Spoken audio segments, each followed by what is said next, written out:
कई शक्तियों के साथ एक लड़की पैदा होती है जिसके पास एक विशालकाय सर्प को सबसे ताकतवर ड्रैगन में बदलने की ताकत होती है। ये सर्प ही दुनिया के भविष्य को तय करेगा, क्योंकि अगर वो इन शक्तियों का सही इस्तेमाल करेगा तो वो शैतानी शक्तियों से इस दुनिया की रक्षा करेगा, लेकिन अगर गलत इस्तेमाल हुआ तो हो सकता है पूर्ण विनाश। और अब समय आ गया है उस सर्प के जागने का। अमेरिका के लॉस एंजलिस शहर के बीचों बीच जमीन पर एक बहुत बड़ा गड्ढा हो जाता है। ये गड्ढा क्यों और कैसे हुआ इसका पता अभी नहीं चल पाया है। एक आदमी जिसे पुलिस वहाँ से हटा रही है चिल्ला रहा है कि एक विशालकाय जानवर धरती से निकला था। पुलिस वाले वहाँ छानबीन में लगे हुए हैं। ईथन केंड्रिक नाम का एक रिपोर्टर वहाँ पर एक वीडियो शूट करता है। वो देखता है कि धरती पर एक अजीब सा पैटर्न बना था। ईथन अपने ऑफिस में आ जाता है, लेकिन उस वीडियो से अपनी आंखें नहीं हटा पाता। इसे देखकर उसे एक कहानी याद आती है जो उसे जैक नाम के एक बूढ़े आदमी ने सुनाई थी जब वो एक छोटा बच्चा था। एक बार उसके पिता उसे जैक एंटीक्स नाम की एक दुकान पर लेकर गए थे, जहाँ उसने एक बहुत पुराना बक्सा देखा। अचानक उस बक्से में से रोशनी निकलने लगी। बक्सा खुला और उसके अंदर से कुछ निकला जो ईथन में समा गया। जैक समझ जाता है कि क्या हुआ था। वो मौका देखकर ईथन को इमोगी की गाथा सुनाता है। चाइनीज भाषा में ड्रैगन को इमोगी कहा जाता है। इमोगी स्वर्ग में रहने वाले रहस्यमयी जीव थे।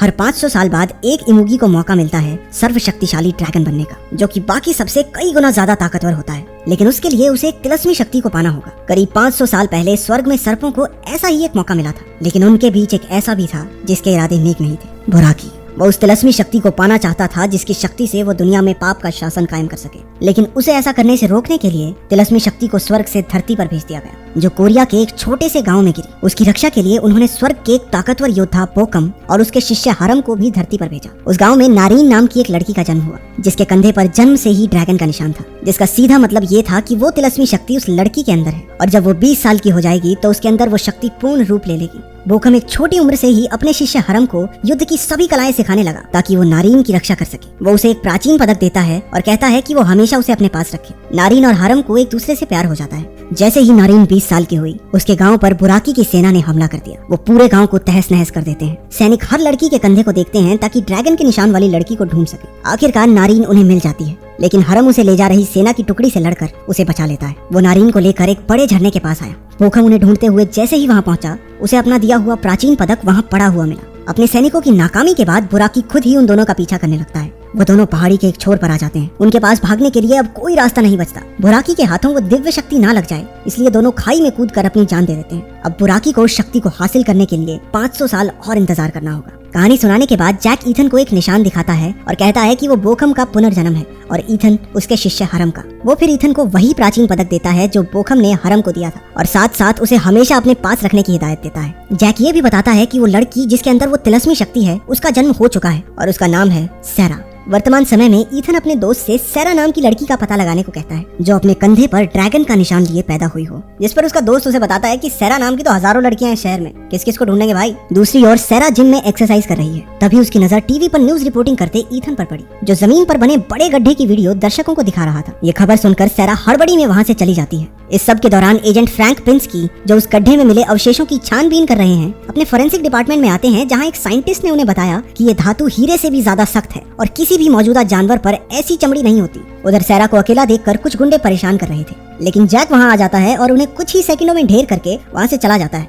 एक जू में काम करने वाला आदमी बुराकी को देखता है, जो उसके सामने ही एक हाथी को खिलौने की तरह हवा में उछाल फेंकता है। सैरा पुलिस स्टेशन में है, जहाँ वो उन्हें समझाने की कोशिश करती है कि कैसे एक बूढ़े आदमी ने 3 बदमाशों को ढेर कर दिया और पुलिस के आने से पहले वहाँ से चला भी गया। इतने में एक रिपोर्टर उसकी तस्वीर खींच लेता है। किस्मत से ये रिपोर्टर ईथन के ही दफ्तर में काम करता है। ईथन सैरा की तस्वीर देखता है जिसमें उसके कंधे पर ड्रैगन का निशान है। आखिरकार उसने सैरा को ढूंढ ही लिया। रात को सैरा की छाती में बहुत तेज दर्द होता है और वो एम्बुलेंस को फोन कर देती है। उसकी दोस्त ब्रांडी अपने बॉयफ्रेंड के साथ सैरा के घर उसके कुछ कपड़े लेने जाती है, लेकिन वो क्या जानते थे कि बुराकी के रूप में उनकी मौत वहाँ उनका इंतजार कर रही थी। बुराकी एक ही झटके में ब्रांडी को मार देता है और सैरा की तलाश जारी रखता है। अगले दिन ईथन और ब्रूस सैरा के घर जाते हैं, जहाँ पुलिस ने ब्रांडी के कत्ल की वजह से घेराबंदी की हुई थी। थोड़ी पूछताछ के बाद ईथन को पता चला कि सैरा अस्पताल में है। आखिरकार ईथन सैरा से मिला, लेकिन जल्द ही बुराकी भी वहाँ पहुँच गया। ईथन और ब्रूस किसी तरह सैरा को लेकर वहाँ से निकलते हैं। इस सब के दौरान पुलिस को पता चलता है कि वो विशालकाय सर्प बुराकी सैरा को ढूंढ रहा है। एजेंट फ्रैंक को जरूरत पड़ने पर लड़की को मारने के ऑर्डर दिए जाते हैं, क्योंकि बुराकी को रोकने का यही तरीका है। बुराकी अपनी सेना को इकट्ठा करता है, जिसमें कई तरह के दिव्य जीव शामिल हैं।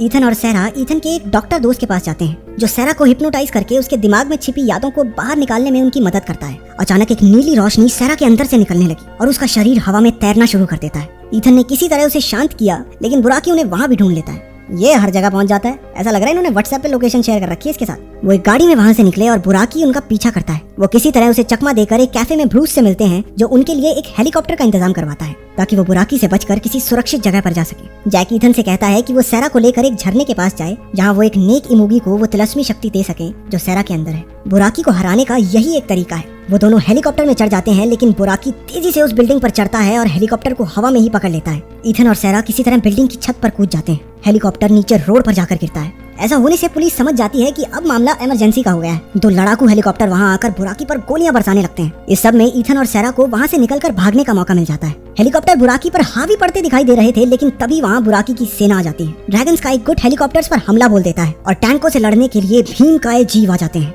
ईथन और सेरा किसी तरह एक गाड़ी में शहर से भागने की कोशिश करते हैं, लेकिन बुराकी की सेना के कुछ ड्रैगन्स ने उन्हें ढूंढ लिया और पकड़कर उसके पास ले गए। ईथन को एक खंबे से बांध दिया जाता है और बुराकी के कुछ सैनिक सेरा को पकड़ते हैं ताकि बुराकी उसके अंदर छिपी तिलस्मी शक्ति को ग्रहण कर सके। बुराकी सेरा की तरफ बढ़ा, तभी आसमान से एक रोशनी ईथन के प्राचीन पदक से टकराती है, जिसके अंदर से एक बहुत ही ताकतवर शक्ति निकली जो बुराकी के सभी सैनिकों को जलाकर राख कर देती है। इसके बाद सिर्फ बुराकी और उसका सेनापति ही जिंदा बचते हैं। सेनापति ईथन पर वार करता है, लेकिन उस प्राचीन पदक से निकली बिजली ने उसे भी वहीं ढेर कर दिया। गुस्से से बौखलाया बुराकी उन दोनों पर झपटा, लेकिन तभी स्वर्ग से आया एक और विशालकाय सर्प उन्हें बचाने के लिए बीच में आ जाता है। उन दोनों के बीच भयानक युद्ध होता है। वो दोनों ताकत और शौर्य में बराबर लग रहे थे, लेकिन बुराकी किसी तरह उस दूसरे सर्प को धरती पर पटक देता है। बुराकी फिर से सेरा की तरफ बढ़ा।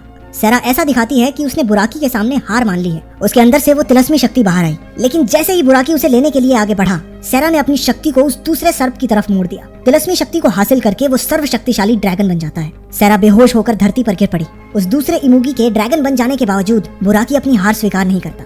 ड्रैगन उसे पकड़कर बड़ी आसानी से धरती पर दे मारता है। बुराकी फिर से उठ खड़ा हुआ और ड्रैगन की पूंछ पर झपटा। इस पर उसे गुस्सा आया और वो बुराकी के ऊपर आग से हमला करता है, जो बुराकी की मौत की वजह बनी। सेरा की आत्मा ईथन से कहती है कि वो जल्द ही स्वर्ग में दोबारा मिलेंगे और उस तिलस्मी शक्ति में मिल जाती है जिसके साथ वो जन्मी थी। हमारा सर्वशक्तिशाली ड्रैगन उसे लेकर स्वर्ग की ओर चला जाता है। ऐसी ही और कहानियां सुनने के लिए चैनल को सब्सक्राइब कर लें। अगर वीडियो पसंद आई तो लाइक कर देना और कमेंट्स में ये जरूर बताना कि आपका इसमें सबसे फेवरेट पार्ट कौन सा था।